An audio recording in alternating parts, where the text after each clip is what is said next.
بسم اللہ الرحمن الرحیم۔ قصیدہ بانت سواد، شعر نمبر 45۔ حتی وضعت یمینی ما انازعہ فی کف ذی نقمات قیلہ القیل۔ حتی یہاں تک کہ وضعت میں نے رکھا، یمینی اپنا ہاتھ یا اپنا دایاں ہاتھ، ما انازعہ یہ حال ہے، اس حال میں کہ میں نزاع نہیں کر رہا تھا، جھگڑا نہیں کر رہا تھا، یعنی بغیر نزاع اور مخالفت کے میں نے اپنا ہاتھ رکھا، فی کفے ذی نقمات انتقام والے کے ہاتھ میں۔ انتقام والے سے مراد رسول اللہ صلی اللہ تعالیٰ علیہ وسلم کی ذات ہے، کیونکہ آپ کفار کو سزا دینے پر قدرت رکھتے ہیں، تو انتقام یعنی بدلہ دینے پر قدرت رکھتے ہیں جنگ میں۔ تو فی کفے ذی نقمات انتقام یعنی رسول اللہ صلی اللہ تعالیٰ علیہ وسلم کے دستے پاک پر، ان کے ہاتھ مبارک پر میں نے اپنا ہاتھ رکھا بغیر کسی نزاع اور مخالفت کے، یعنی ہاتھ رکھنے کا مقصد جھگڑا کرنا نہ تھا، اور حضور کے ہاتھ پر رکھا، اور حضور کا ہاتھ انتقام والا ہاتھ، یعنی حضور قادر تھے، قدرت رکھتے تھے مجھے سزا دینے پر۔ دیکھیے ترجمہ۔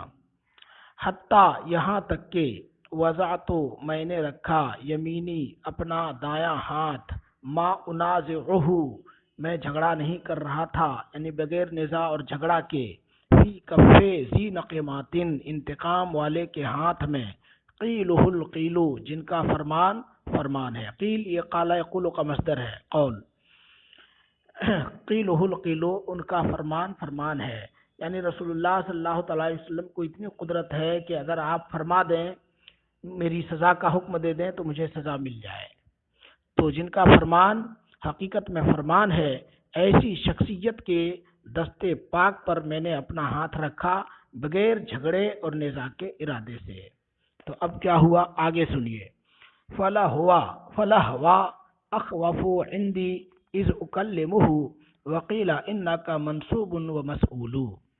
فلا ہوا، اس میں ف حرف عطف ہے اور لا لام تاکید ہے ضرور کے معنی میں، اور ہا ساکن کے بعد واو ہے، یہ لفظ ہوا ہے۔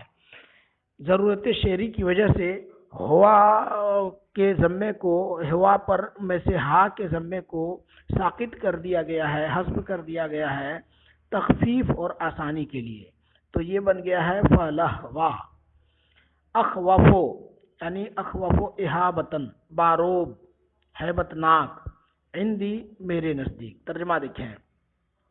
فلہوا تو ضرور وہ، اخوفو زیادہ ہیبت ناک اور باروب ہیں، عندی میرے نزدیک۔ کس سے ہیبت ناک اور کس سے زیادہ باروب ہیں اس کا بیان اگلے شعر میں آ رہا ہے۔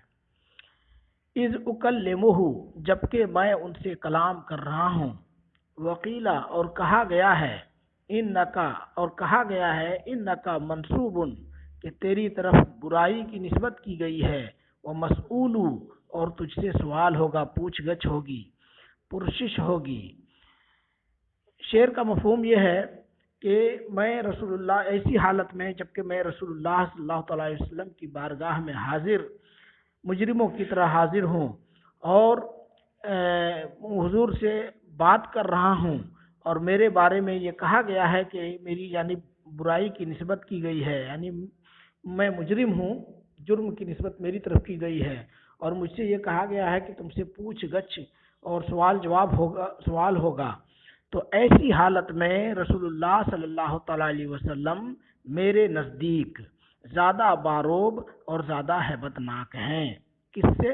اگلے شعر میں دیکھیں۔ من زیغمن بے ذراء الارض مخدرہ فی بطن اسرا غیل دونہ غیل۔ من زیغمن اس شیر سے زیادہ ہیبت ناک اور باروب، بے ذراء الارض جو زمین کے گھنے جنگل میں ہو، ذرا گھنی جگہ کو کہتے ہیں، بے ذراء الارض زمین کے گھنے جنگل میں ہو، اس شیر سے زیادہ باروب اور ہیبت ناک جو زمین کے گھنے جنگل میں ہو، مخدرہ جس کا کچھار، مخدر چھپنے کی جگہ یعنی ٹھہرنے کی جگہ، شیر کے کچھار، مخدرہ جس کا کچھار، فی بطن اثر، اثر نامی وادی میں ہو، بطن کے معنی وادی یا بطن کے معنی بیچ، تو ایک تو جنگل اور جنگل میں بھی بیچ کے جنگل، فی بطن اثر، اثر کے بیچ میں ہو، غیل جھاڑیاں ہو، دونہ غلو اس کے آگے جھاڑیاں ہوں، یعنی جھاڑی اس کچھار کے ارد گرد گھنی جھاڑیاں ہو اور ان جھاڑیوں سے آگے بھی جھاڑیاں ہوں۔ تو بتانا یہ ہے کہ ایک شیر جو زمین کے سب سے گھنے جنگل میں ہو اور اس شیر کا کچھار بھی اس جنگل کے کنارے نہیں بلکہ بیچ جنگل میں ہو اور چاروں طرف گھنی جھاڑیاں ہوں، جھاڑیوں کے آگے بھی جھاڑیاں ہوں، ایسے مقام میں شیر کا کچھار ہو اور شیر اپنے کچھار کے اندر موجود ہو، اور تو ایسی حالت میں اگر کوئی انسان وہاں ہو تو کس طرح سے وہ مرعوب ہوگا اور کس طرح سے شیر اس کے لیے ہیبت ناک اور باروب ہوگا۔ تو بتاتے ہیں کہ میں حضور صلی اللہ تعالیٰ علیہ وسلم کی بارگاہ میں جو حاضر ہوا ہوں، میرے نزدیک میرے لیے حضور صلی اللہ تعالیٰ علیہ وسلم ایسے شیر سے بھی زیادہ باروب اور با ہیبت ہیں۔ تیسرا شعر، یغدو یغدو صبح کا جانا، تو یغدو جو صبح نکلتا ہو شکار کے لیے، فیلحمو زرغامین، تو دو بچوں کو، زرغام شیر کے بچے کو کہا جاتا ہے۔ اچھا، اگلے شعر میں اثر گھنے جھاڑی کو کہا جاتا ہے، گھنے جنگل کو کہا جاتا ہے۔ یغدو صبح کو نکلتا ہو شکار کے لیے، فیلحمو زرغامین، تو دو بچوں کو گوشت فراہم کرتا ہو۔ الحم یلحم، الہام کے معنی ہے گوشت فراہم کرنا، اور زرغام شیر کے بچے کو کہا جاتا ہے جو دو بچوں کو گوشت فراہم کرتا ہو۔ عیشہما، جن کی خوراک، لحم من الناس، انسان کا ایسا گوشت ہو، معفور جو مٹی سے آلودہ، معفور یعنی مٹی سے آلودہ ہو، لت پت ہو، خرادیلو اور ٹکڑا ٹکڑا ہو۔ مطلب یہ ہے کہ گھنے جنگل میں، اثر نامی وادی میں، جھاڑیوں کے اندر، جھاڑیوں میں جو شیر رہتا ہو، اس کا کام یہ ہو کہ وہ صبح صبح شکار کے لیے نکلتا ہو اور اپنے دو بچوں کو گوشت فراہم کرتا ہو، اور وہ دو بچے کسی بزدل کے گوشت کھانے کے عادی نہ ہوں، بلکہ ان بچوں کا گوشت ایسے انسان کا گوشت ہو جو انسان مٹی سے لت پت اور ٹکڑے ٹکڑے ہو، یعنی بہادر انسان ہو۔ مٹی سے لت پت تو وہی انسان ہوگا کہ جو شیر سے مقابلہ کرتا ہوا مارا جائے۔ تو بتانا یہ ہے کہ بہادر انسان کو شیر نے پٹک کے مارا، شکار کیا اور اس کا گوشت اپنے بچوں کو فراہم کیا، تو ظاہر سی بات ہے بہادر انسان کو مارنے والا جو شیر ہوگا وہ کس قدر خطرناک اور خوفناک ہوگا۔ حضور کی ذات اس سے بھی زیادہ باروب اور ہیبت ناک ہے میرے نزدیک، بتانا یہ ہے۔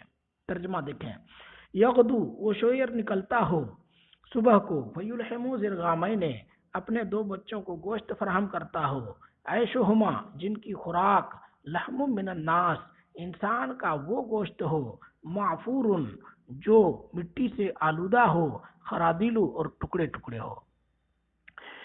اذ یساورو قرنن، اذا جب، یساورو چھلانگ لگائے، قرنن مد مقابل پر، قرنن مد مقابل پر یا ہم پلہ پر، اپنے ہم پلہ مقابلہ کرنے والے پر۔ دیکھیں، اذا یساورو قرنن، جب وہ اپنے ہم پلہ مد مقابل پر چھلانگ لگاتا ہو، لا یحل لہ، تو اس شیر کے لیے حلال نہ ہو، ان یترک القرنا، کہ مد مقابل کو چھوڑ دے، الا وہو مفلول، مگر یہ کہ وہ شکست خوردہ ہو۔ یعنی یہ شیر جنگل میں جو ہو، گھنے جنگل میں، تو وہ اتنا طاقتور ہو کہ جب مد مقابل پر چھلانگ لگائے تو اس کے لیے حلال نہ ہو کہ بغیر پست کیے چھوڑ دے، بغیر شکست دیے چھوڑ دے۔ تو ایسے شیر کی ہیبت اور روب کا جو عالم ہے، حضور کے روب اور ہیبت کا عالم اس سے کہیں زیادہ ہے۔